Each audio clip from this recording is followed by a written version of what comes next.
What is happening? What do you mean? I'm talking to you. It's the power of your imagination. Great, thanks. Yeah, man! Don't be crazy! Inanimate objects and dead people can't really talk to you. Your wild imagination is doing this. Ask some more of those questions you love so much. He loves those. Do I love questions? Because you're a copperoonie. Look at all of them go. Do you want more questions? Yeah, give me a comical amount of questions. Coming right up. Copperoonie Rooney. This is getting upbeat now. Is my name Rooney? Fuck no. You're no Rooney. Of course not. The name is Raphael Ambrosius Listen Cousteau. to yourself. You're not a Raphael anything. You're probably just Harry or something. Yeah, I feel like I'm That's getting right. Harry. it. Okay. I feel like I've been getting a lot of Harry You lately. might be onto something there. Why do I feel like I've forgotten something terrible? Because you have. What if we did it? No, that can't be. Love did me in, Brother Copo. It was love all along. Can you ask me a question? Sure, Lobo. I can ask you a question. Why are you doing this? What? Looking at my face, motionless, looking into my eyes, standing here. Why are you investigating my murder? Because he told me to. You're a lying sack of shit, Copo. You're doing this because there is nothing else to do. Yeah, true. Everything else is over. It's just me now. I hate you, you stink, and you're boring. Do I remind you of someone?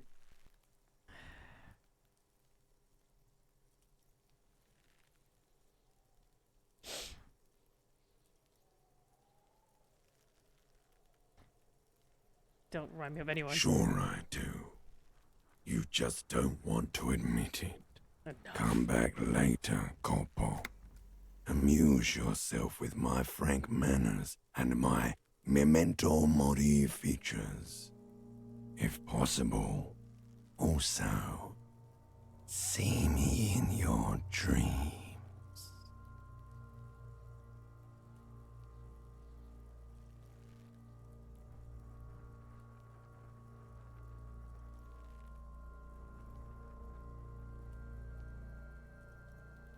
Yeah, the text wasn't right. As you narrow your eyes, the monster before you blurs into a violent mess of green and pink.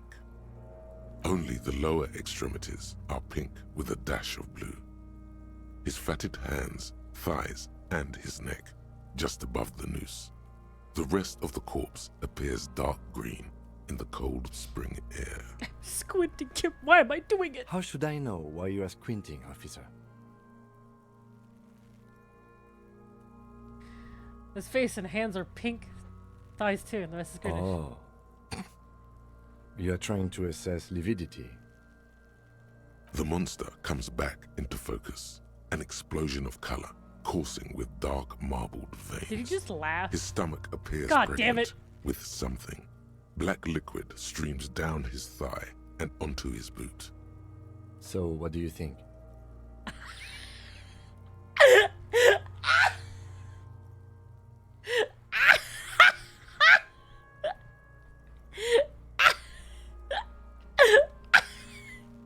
I agree. There are crow's feet in his eyes. He's laughing silently. Totally dead. Totally. Absolutely.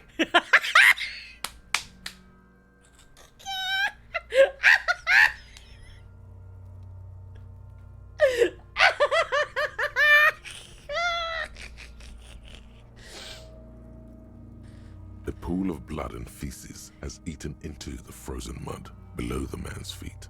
Purge liquid is dripping into it. Drop. The victim appears to have contained no more than half a kilogram of digestion at the time of death. The fuck are you saying? Talking about shit. No!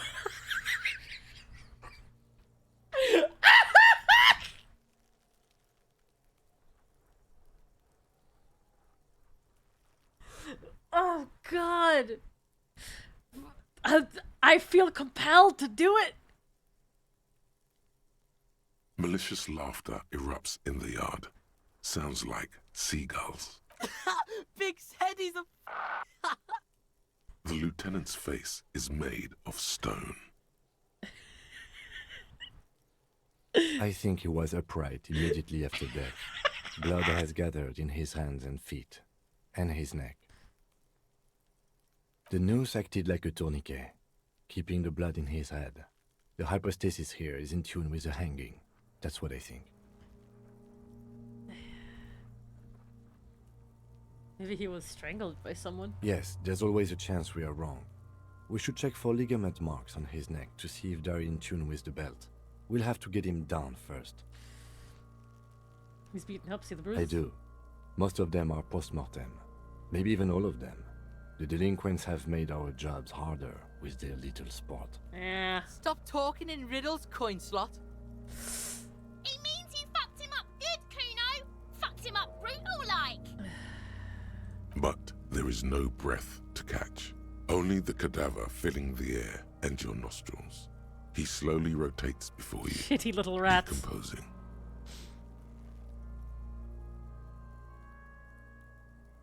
So how do we get him down? Are you sure we finished the preliminary examination of the cadaver? We might miss some of these things once he's down. The cadaver slowly twists on the cargo belt, his torso covered in tattoos and extremity. Of course. You had come back late. The steel-reinforced belt presents a unique challenge. I brought chain cutters, but I don't see a good angle of approach to the belt. The cadaver is a good 1.2 meters up. Neither one of us can reach the belt without assistance. And even if we do, there's the question of cutting it.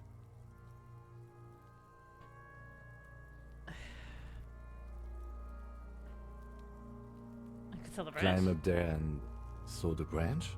Yeah, it seems There dangerous. has to be a less risky way, with less falling down of trees. Someone else did? Someone else?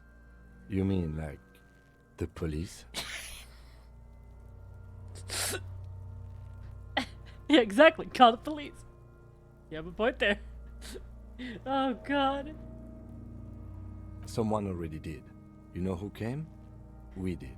Because we have made bad life decisions. I know it's hard, but I assure you, the others won't come to help us. And we have a growing sanitary concern here. We need to get him down, fast. Maybe we can shoot him? Yeah! Bang bang time, pig! Shoot his head off! No! How?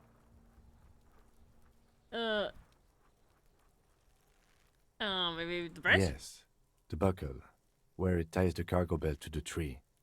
If the shot hits that, then there might be a small chance to release the belt. Yeah, now we're talking. Entertain a Kuno with some shit. They'll miss! The pigs will miss Kuno! The lieutenant is undecided. On one hand, he wants to shoot some gun. On the other, it's an awfully stupid idea. Silence. With his elbow sharp, the lieutenant unzips his jacket and produces a lightweight firearm. He drops a paper cartridge in the barrel, separates the scouring stick, and gives the cartridge 5 tucks. He then steps back and assumes the fellow's desk position, taking aim. The corner of his eye twitches. His finger is on the trigger. He's gonna fucking miss! The kid's voice is drowned in a shrill blast that echoes off the walls of the surrounding tenements. A cloud of smoke slowly parts in the air as the lieutenant steps back and says to himself, God damn it. Aww. He feels bad about it. About his eyes mostly. Just having bad eyesight. Probably from a young age. Whatever you do, do not. Haven't been able to catch a stream in like a month, but I hope all has been going well. Kuno could have Aero made it cheer. easy, but then Kuno's not fucking handicapped, is he? No, that's... But why not? Why not console him? Ah!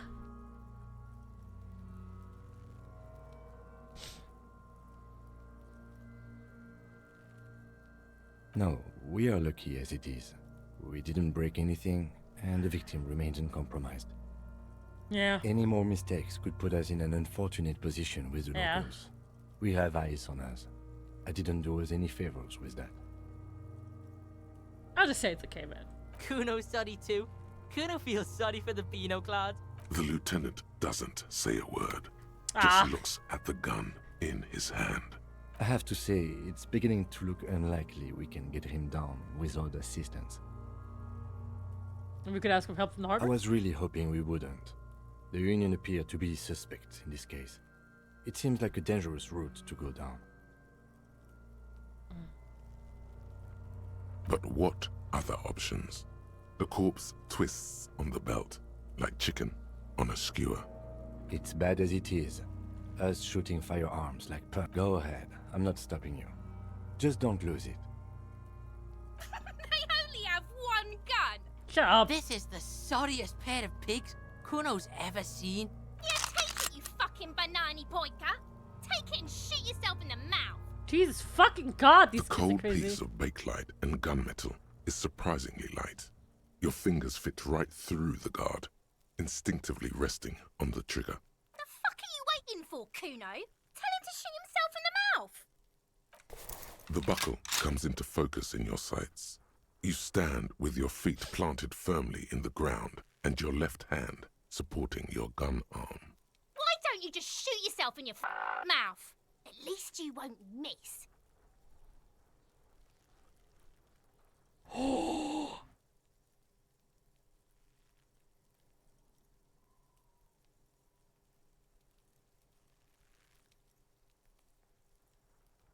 Why is that a fucking option? Or what? You gonna fuck me? You wanna fuck me, pig? Is that what this is about? Jesus Christ.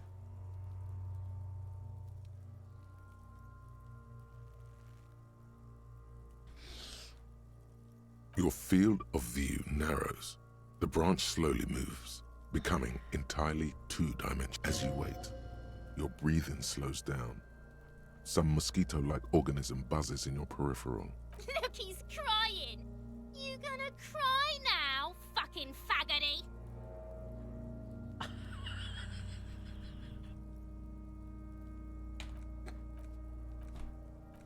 Jesus fucking Lord, dude.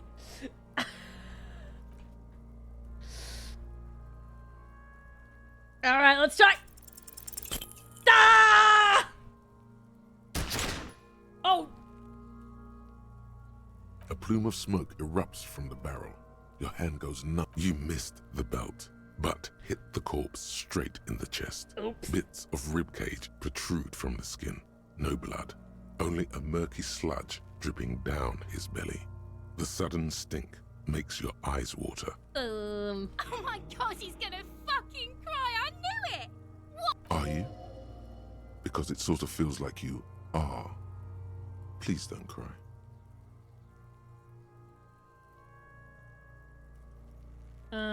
We try something else. Oh my god, what a fucking boring cop. Nice shot though. Fucked him up good. Actually, it was Kuno just said that because he felt sorry for you, pig.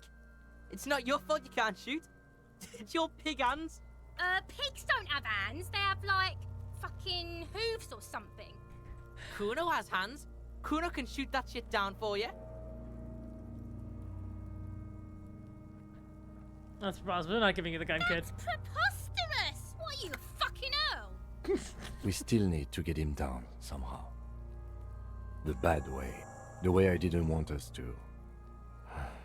By asking the harbor for help. They have the tools and the men. If they put him up there, they can take him down too. Yeah. How do we get inside the From harbor? the gate. By negotiating or fighting. Or we can try the secret route we found, where your cloak is. It looked doable. But would it be dangerous? To ask the suspect for help with the victim's body? To be indebted to Everard Clare? Very much, yes. Which is why I would have preferred us to handle this ourselves. Clearly we can't. Suck my dick, bitches! The leader of the Union. A dangerous and corrupt man, from what I hear. Jesus Christ. You don't want to owe him much. These fucking kids. Yeah, Don't go being someone else's bitches. I don't want to listen to these kids anymore. Holy shit.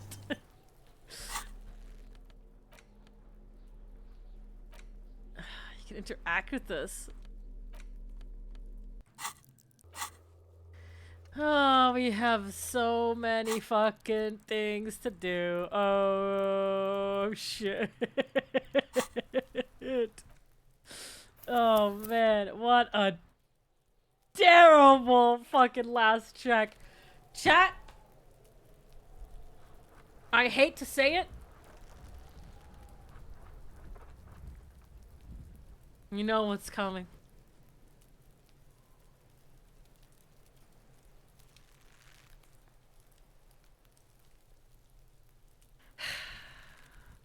It's time for me to call it for today.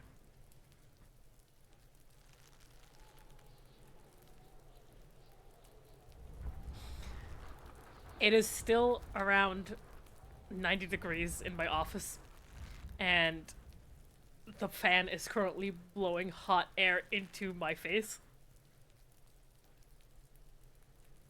So, I need to get out of here.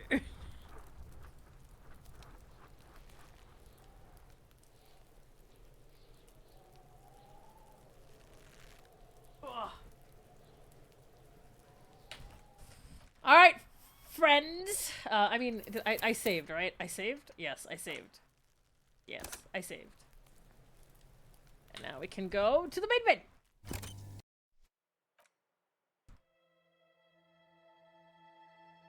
Wait, but did I save? I hope you guys enjoyed it. I hope you guys enjoyed the start of Disco Elysium.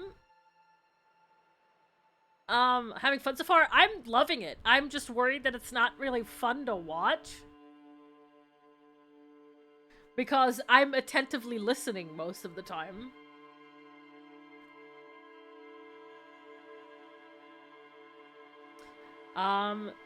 I would continue tomorrow, but tomorrow I have re-clears, so tomorrow is Final Fantasy XIV day. But I will be streaming this again on Wednesday. It depends. Wednesday's usually my day off, but if I feel cheeky enough, I'll probably continue Wednesday. The Steam review for this stream is overwhelmingly positive. Wait, streams can have Steam reviews now? That's crazy.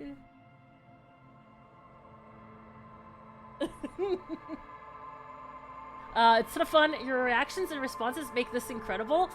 I'm glad that my reactions are fun to listen to.